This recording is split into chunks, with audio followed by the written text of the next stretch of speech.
Welcome once again to Across the Rhine, to another CoH2 replay cast. This time it's going to be sent in by Jackson, here playing as Americans. And his allies are going to be Gomer, playing also as Americans, and as Soviets, we have Ado. And on the enemy team, we do have Validus, playing as the Wehrmacht, Mas123, playing as Wehrmacht, and Ike, playing as the OKW.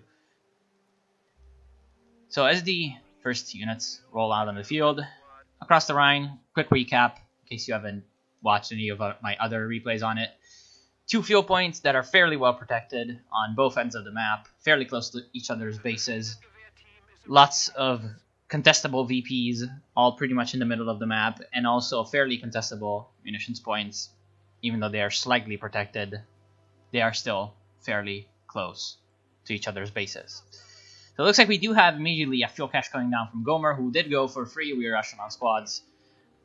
Now, I do not really agree with 3 rear echelon squads, but we will see how he plays out this tactic. He did go for armor doctrine, so we might see lots of M10s coming out of him, hopefully. We will see some good plays with them later on. Jackson is sporting heavy cavalry, airborne, and armor. All 3 are capable doctrines, but heavy cavalry is, in my opinion, the superior one of the 3. And Ado is sporting Soviet Reserve, Guard Motor Coordination, Soviet Combined Arms. Considering what his allies are bringing on the field, Guard Motor Coordination or Reserve Army would be the best. To provide some additional support in form of medium tanks and artillery. And also the AT Partisans. Looks like Jaeger Armor was already chosen as we have the first engagement looming over us. Soon the rear echelon Horde will probably engage this Sturm Pioneer. Looks like they will find each other as the rear echelon Horde is finishing off this fuel cache. So you did go for another fuel cache. But now the Sturm Pioneers are kind of in trouble with all the rear echelons. It looks like they will go for the house, which is a smart move, but they will not go for the house, even though they should have gone for the house. Provide some additional cover. Luckily, the sheer amount of rear echelons will be able to completely decimate the Sturm Pioneers. At the same time, we have Jackson pushing up with his riflemen to support his ally and gonna wipe out another one of Ike's units, this time a Fuchs Reindeer. So Ike really needs to work on his unit preservation early on in the game. That's definitely some really bad playing. Also, his other infantry hasn't really done anything to help in the fight, even though it could have been moved around to help. So we do have an MG42 coming in from Mas, but it's going to be outflanked very nicely by Jackson, bringing up 2 rifleman squads up north. Unfortunately, he decided to not even try to continue the flanking maneuver. He should have kept his riflemen on the move. Instead of trying to take cover behind, light cover, which won't help against suppression, you should have continued on flanking the MG. Just moved your riflemen up to it and decimated it in close combat, as riflemen are supposed to do. On the south side, we do have Ado having some slight trouble against Validus, but looks like his Maxims will be able to force back the German infantry, at least for now. Validus is going for some heavy tier 1 with 3 Grenadier squads and an MG42. Unfortunately for him, the MG42 has been used very defensively. I do not agree with the use of the MG. It should have been brought up to about here to help out in the engagement, and if that had been done, that would have been really good for him, and we probably would have been able to force back these 2 Maxims that Ado was able to bring on the field. He did go for Soviet Reserve Army. AT Partisans on this doctrine are really good. That's pretty much one of the main reasons why you pick it. And then if you can get a lot of conscripts going with Papashas, then you can really do some heavy damage to opposing infantry. Especially on maps where flanking is quite viable, like this one. It can really be a good doctrine. Of course, it does require a little bit more thought into your engagements, because you will not have a heavy tank later on in the game, nor too much artillery, even though you can get the ML20. It's really not too good of an artillery piece, but it can work out if you can do it well. So Ike looks like he went for the Kubel spam for some reason. We do have a nice flank coming in from Jackson. Unfortunately, he looks like he will be just in time pinned by the MG42, which will mean that he will not be able to wipe it off with its vet, and it will be able to run away. So the Kubawagen Horde is probably going to do pretty well against the rear echelon Horde. In fact, it completely wiped the rear echelon Horde up here at this strategic point, and now the Lieutenant is not really being used for anything, but we do have the counter coming with the flak half-track, and also the counter with the fighting position, which the Kubawagen Horde can't really do much against. One Kubawagen's gonna go down, and yeah, rip Kubawagen Horde. Looks like the 50 cal will also be decimated by the Kubawagen Horde if it can see, but unfortunately it looks like they cannot see it, and they will allow it to get in the house, which will mean likely the end of the Kubawagen Horde. Fortunately, it looks like Gomer isn't going for the house, even though he should. So finally he realizes that the MG is coming, and he decides to target it, but it's a little bit too late. Unfortunately for him, the 50 cal has to reset up, which will afford them some valuable time to deal some heavy damage to the MG, and actually looks like he will be able to take out the MG. Unfortunately, one Kubawagen going down, rip. In the center, we do have a little bit of a resurgence of Grenadiers coming in. Mast really needed some extra infantry on the field, so it's good that he was able to get up 2 Grenadier squads, one with LMGs, because his MG was being easily outflanked by riflemen, so having some extra infantry to support would be really good. Nice job from Jackson. He realizes that the enemy down south has been, pinning his ally pretty well, and so he decided to go flank from the north to prevent any kind of German activity in the south, and nicely was able to make one Grenadier squad retreat and the MG. Okay, see, again, if that MG had set up, he would have been able to suppress your guys because your guys were not continuing the flanking maneuver.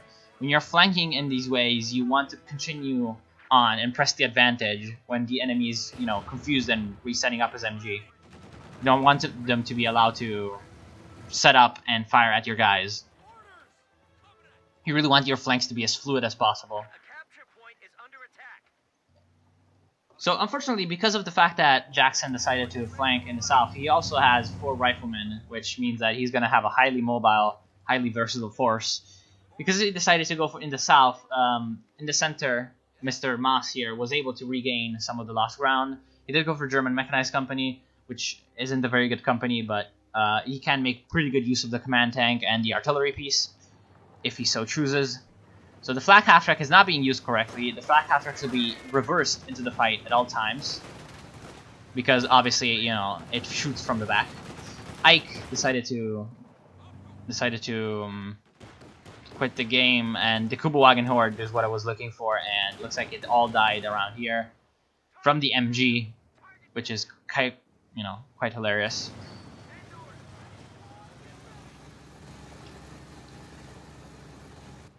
So the AI, of course, decided to buy a Kubawagen, because why wouldn't it?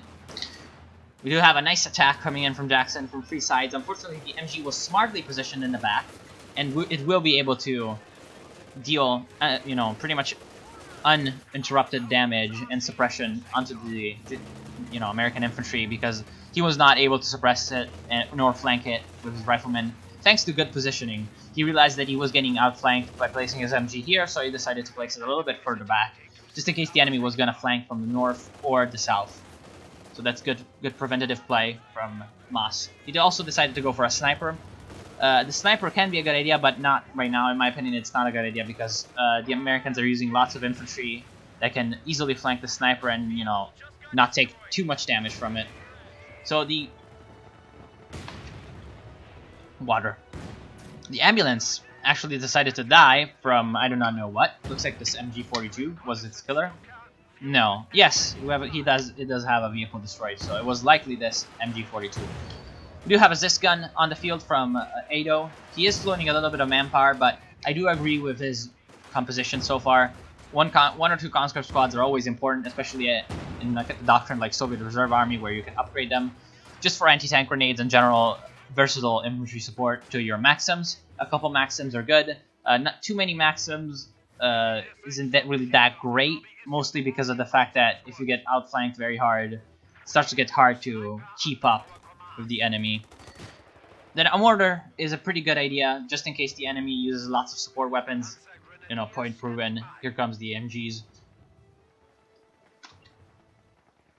And the Zis gun is always really important to get early on, just in case the enemy decides to get some early light vehicles like a Lux or a Flame Half-Track, or a Flak Half-Track, that too, if you're facing the OKW, but he's not facing the OKW. So we do have a second sniper. The first sniper, as I said, not really to adapt to the situation, not really the best unit.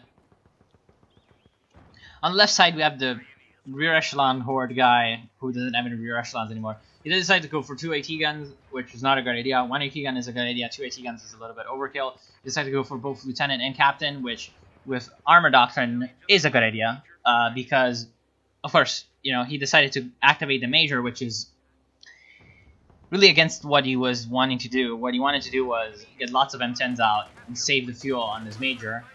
The reason it's a good idea to get both Lieutenant and Captain as Armor Doctrine, or sometimes even Heavy Cavalry Company, is the fact that you're going to have lots of call-ins that are going to help you out with, you know, armor. So you don't really need the Major, so you can go both.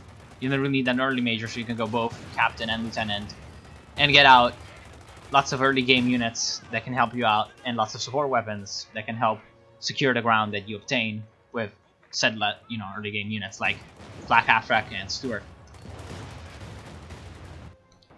Of course, the DP situation is going pretty well for the Allies, though they're allowing the Germans to have 2 VPs, which is really not what you kind of want to do, but, you know.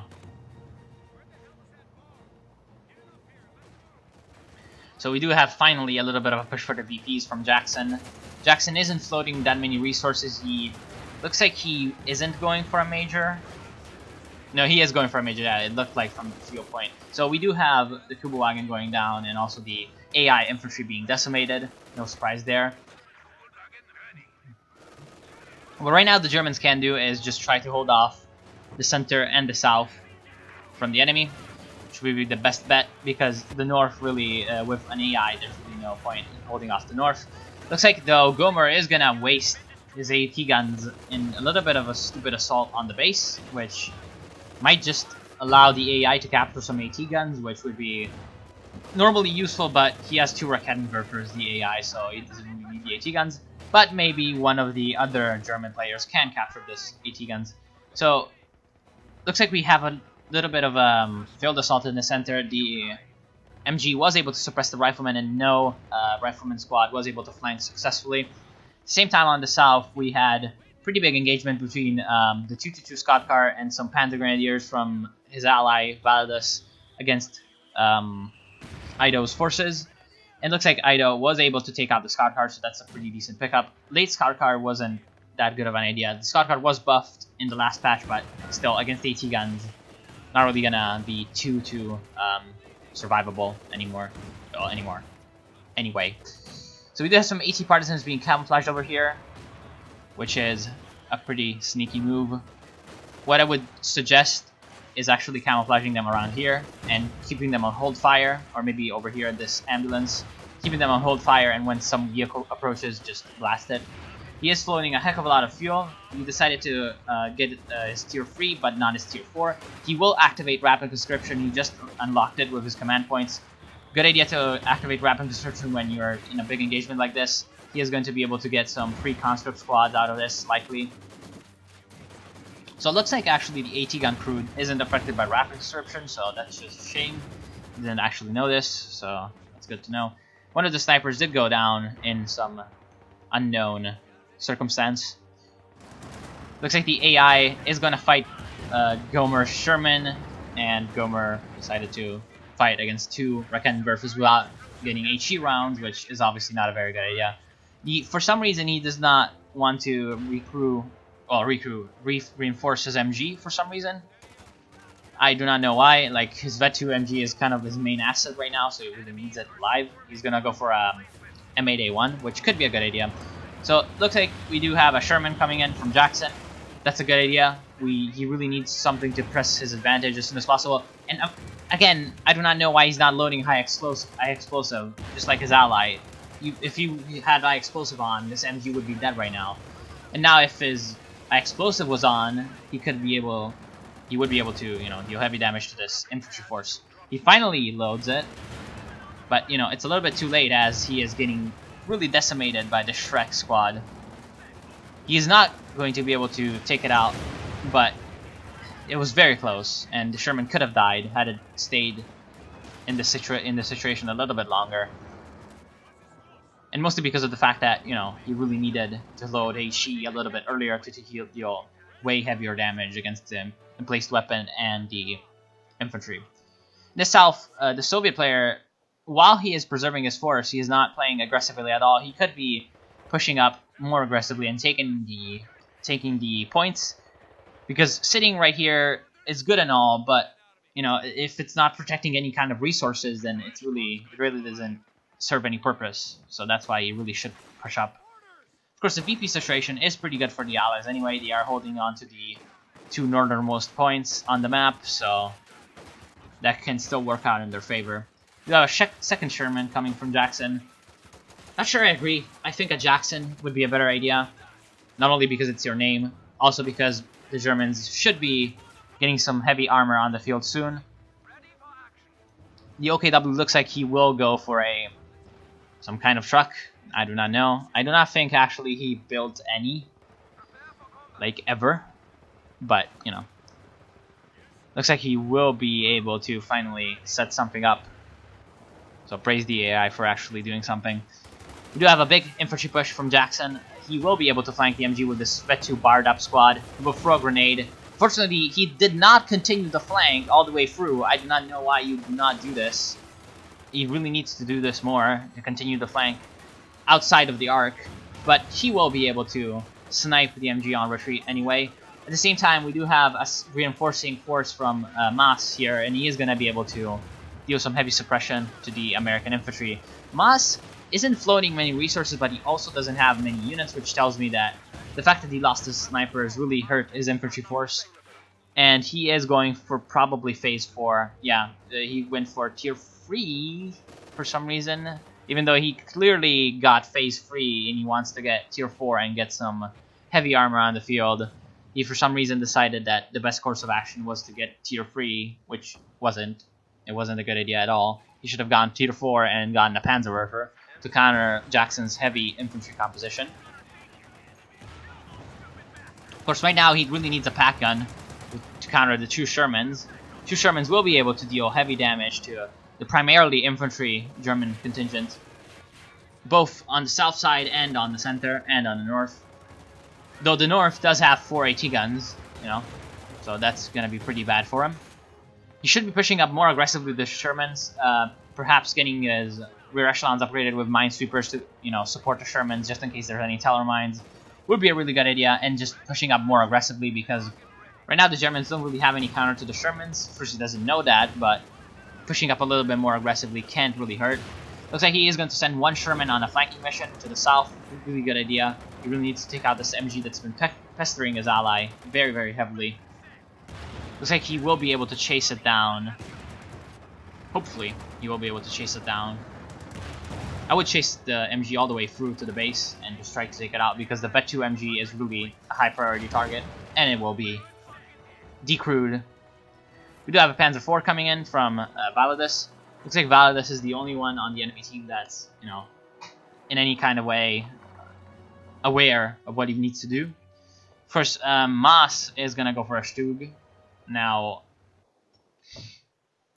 okay, see, the Stug could be okay if it wasn't for the fact that he wasted some 45 fuel on the phase 3 slash some like 70 fuel on the support armor corps, when you could have gone tier 4 and gotten out a Panzerwerfer and later a Panther, along with pack support, because, you know, you do have a lot of manpower and you shouldn't have wasted it on snipers. But he decided to go for a Stug and upgrade it with a scope and a MG.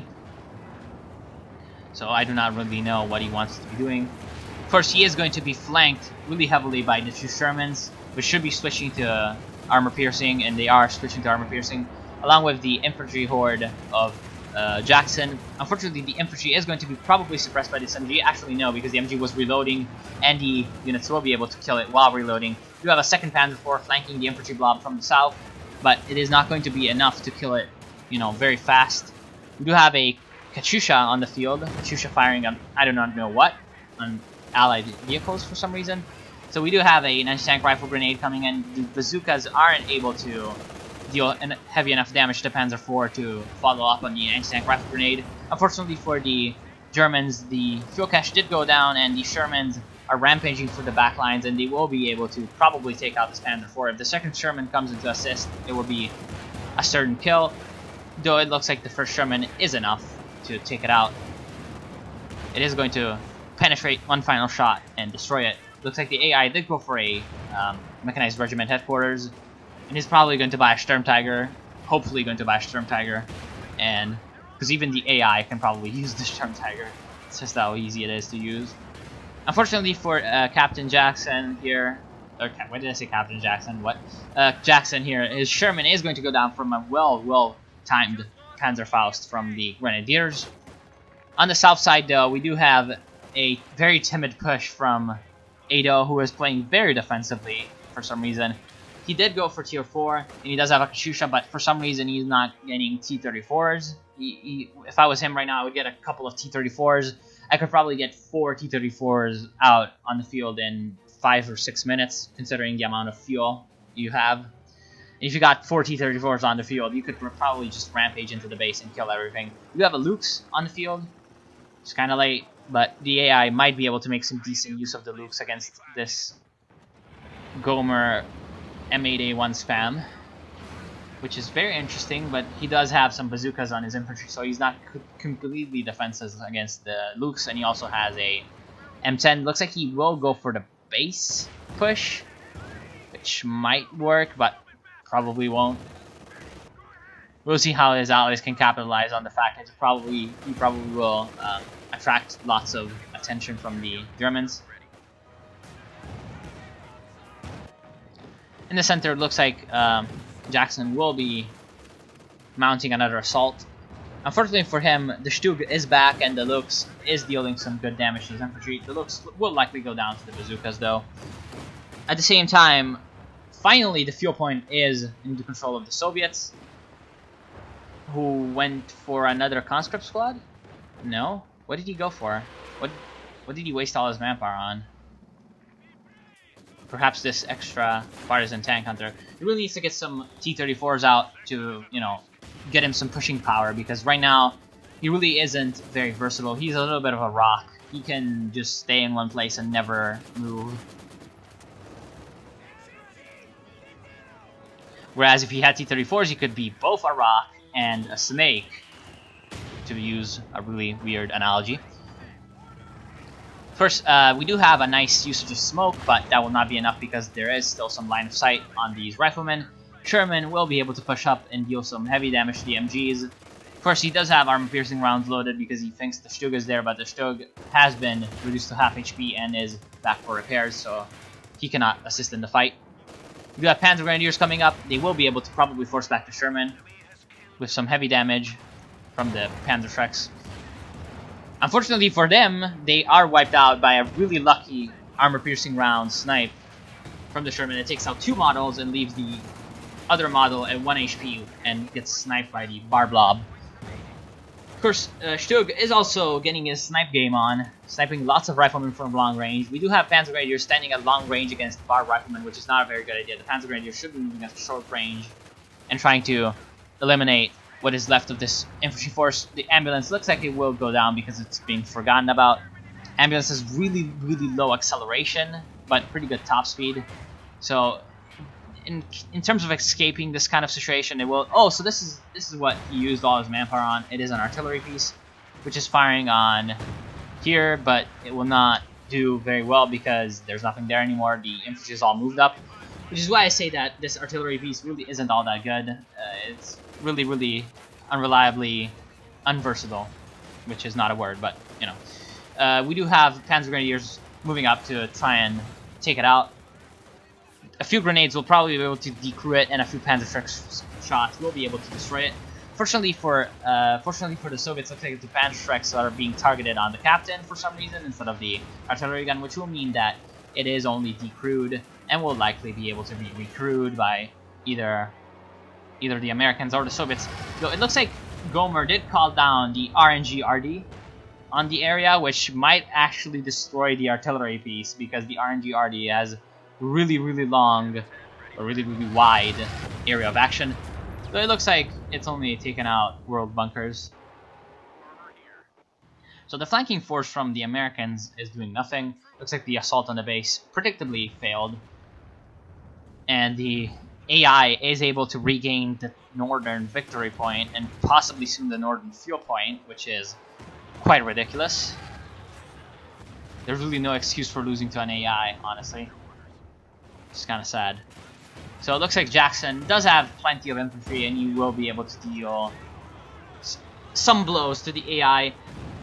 The good thing for Jackson is the fact that him having all this infantry, if he can micro it well, he can, you know, be a little bit of a burden reliever from Gomer. Take on a little bit of Gomer's duties as the northern player on the team, because he clearly cannot hold on even an AI. So we do have some problems on our hands.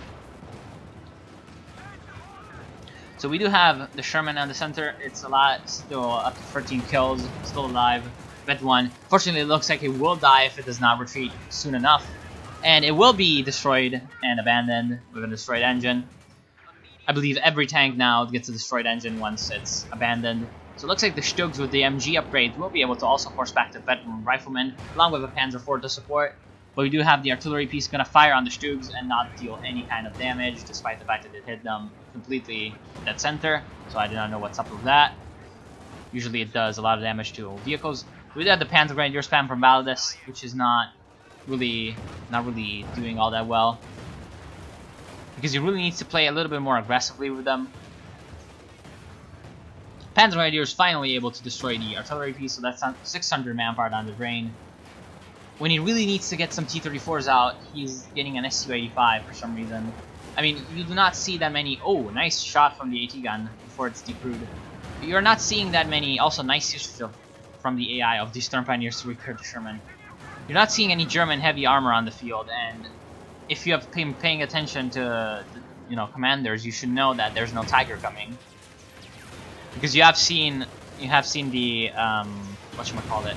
Actually, no, you haven't seen it, because you cannot see that they have a spotty scope. So yeah, never mind. So we do have a flanking maneuver from the Soviets. It was almost able to take out the Panzer IV medium tank, but it will be forced away, and the Shrek'd up partisan tank hunters will go down, dropping a Shrek for the Panzer Grenadier Horde. We do have a Katyusha strike coming in, but the Katyusha is firing at max range, and so will be extremely inaccurate and will not be able to deal any kind of damage to the German infantry. Yeah, Katyusha is up to 2 kills, which is not very impressive. And we have a second Su-85 being built. Again, T-34 76s would be a way better decision right now. Jackson is on the field, as I, well, said that he should have gone, but what he shouldn't have done is left it in the, you know, face of 3 Shreks. Of course, we do have an amazing grenade coming in on the Shrek blob, which was not being microed, and 2 squads of Panzer Grenadiers go down. Third squad of Panzer Grenadiers is also in big trouble because of the horde of Bar Riflemen that are pounding all over it. And it looks like he will be able to escape, but only by a little bit. Of course, the M10 M8 ragtag group of stupidity will be completely decimated by the Stug. The Panzer IV did go down from, I do not know, probably an M10 flank. Yeah, it looks like it does have a kill. No, it's only an infantry go. Okay. So, I guess it was some kind of flank from anti-tank infantry, or perhaps the Jackson sniping it from long range. So the south is completely in the hands of the Soviets. Unfortunately for the Allies, the Soviets playing really defensively. Again, he should be playing more aggressively. If you're watching this, you really need to, you know, just stop being afraid, because if you're afraid and you do not protect your resources, if you're afraid to lose and you do not protect your resources, you're gonna lose anyway. So might as well try to protect your resources and your victory points, especially in games they're a little bit closer, because this isn't a very close game and they're gonna win by VPs anyway. But you know, we do have another RNG artillery going down. I do not know where, and the SU convoy. As you can see, like the SUs you should not use the SUs with focus sight on when you're moving them around. You should only focus sight when you need it.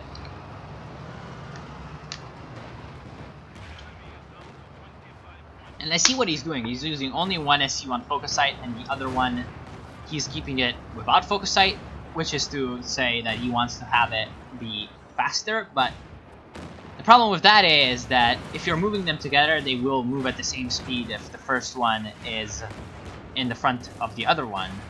If that makes any sense. You should also turn on prioritized vehicles only, because the SUs will never hit infantry.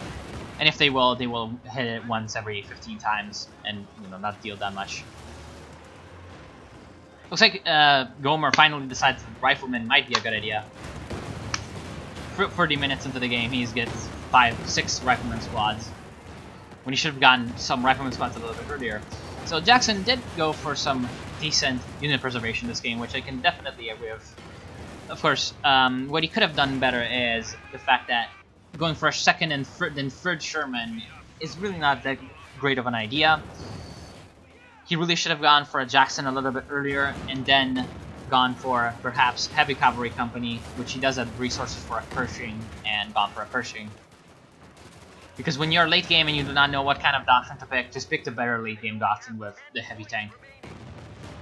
He did have good, as I said, good unit preservation on his infantry. I like that he went for both captain and lieutenant, because he didn't really know what to expect from the enemy, and he didn't really know what would have been better. And yeah, that served him well with his AT guns and his lots of infantry squads on the field with upgrades. The Soviets played well enough in the sense that he was able to preserve his units fairly well, and he made decent use of rapid conscription a couple times. Now, that kind of all fell apart when he decided to play very defensively over here, when he could have pushed up to the, victory point and fuel point, and also when he got the artillery piece and he stopped using rapid conscription and didn't get any kind of T-34s to make his force a little bit more versatile. Other than that, decent play, solid, but not good enough. Gomer, oh boy, Gomer. I like what he was doing earlier on with the fuel caches and rear echelons, but against a better opponent, he would have been really in a lot of trouble. Of course, there's also the fact that his opponent was a little bit bad, which yeah. And then what happened later, I do not even want to talk about it. I really do not want to talk about it. So on the enemy team, we have Valdez. Valdez played solidly, but the problem is once he started to lose lots of his units to flanks, he decided to go for lots of Panzer Grenadiers, and he didn't use them correctly. He upgraded a bit too many of them when he could have gotten a pack to do the same job, and at the same time he used his Panzer Grenadiers weirdly, because he wasn't moving them into close range where they belong for some reason. And he could have gotten an elephant out later on in the game, but I actually agree with him going for some Panzer IVs for versatility instead of trying to get the elephant, because, well, the enemy was going for lots of fast, small vehicles instead of slumbering heavy tanks. So the elephant wouldn't have been at its prime. Moss, he was going well, especially good play with MGs, and keeping a few Grenadier squads alive would have been good, but keeping a few Grenadiers on the field is good enough, unlike his ally Valdez. Of course, the 2 snipers really fucked him up. He could have used that for an extra Grenadier squad and a pack gun, which would have helped him out immensely when the Shermans decided to roll on the field. And also, he could have planted some more mines. I really do not know what he was using his munitions on, but it wasn't anything useful. I do remember him throwing a couple of rifle grenades that weren't too successful. He was only now getting a pack at the end. Again, packs are really important, especially in team games. And yeah, other than that, I do not know what he was doing with getting all three upgrades for his HQ and then going for only the tier 3 instead of skipping tier 3 and going tier 4. He could have gone tier 4, gotten out a Panzerwerfer, and decimated the American infantry, along with some Panthers later on in the game, possibly supported by a command tank. So that's what they should have done. I do not know what the AI/other person was thinking, but not even going to talk about it. So yeah, I hope you learned something. there's definitely lots to be learned if you're new from replays like this. And I hope we'll see you soon. I hope you enjoyed. See ya.